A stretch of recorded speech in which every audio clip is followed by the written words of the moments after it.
So, good evening mga kasimanwa. No, itudlo ko sa inyo ang pagluto sa pansit canton nga medyo healthy, nga unhealthy, no. So, luto na nato ng pansit canton, guys. No? So, pag nakita nyo nga okay na, so, tanggalon na nato na siya sa tubig. So, nag-prepare na ta sa mga ingredients, no, oyster, bombay na puti, butter, and gulay. No, kompleto na siya dira, guys. So, next step natin, guys, is igisa na natin ng butter. No? So, syempre, i-on natin ang atong gasol, no? Para matunaw ang butter. No? And then, next, natin ibutang ang white onion. No? I-mix-mix na lang na siya, guys.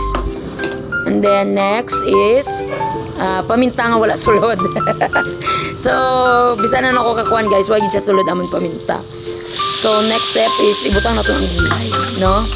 So, ang gulay natin, guys, hindi natin siya pagpatamaan sa luto, no? Kung for short, half cook lang, no?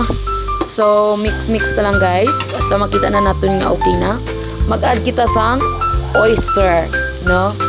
Pampalasa, no?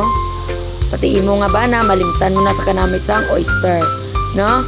So, next step natin is i-mix na, no? So, dana ang atong pag-mix. So, wala ko na videohan, guys. So, nahulog ko na ang seasoning sang aton niya, pansit canton, no? Dalawa lang ka-sachet nga pansit canton. So, ang last step naton is ang pansit canton naton nalalaga na, guys. So, i-mix na naton na sila, no? Ang aton nga ready-made na nga veggie, half cook lang.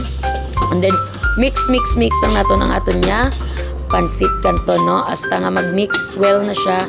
And then, ready na siya for plating, no? So kung gusto nyo sang manamit kag mabudlay nga pansit canton, ilugan nyo lang ni guys kung ganahan ka mo, no? So kung gusto nyo sang pansit canton nga unhealthy nga medyo healthy nga pansit canton, guys.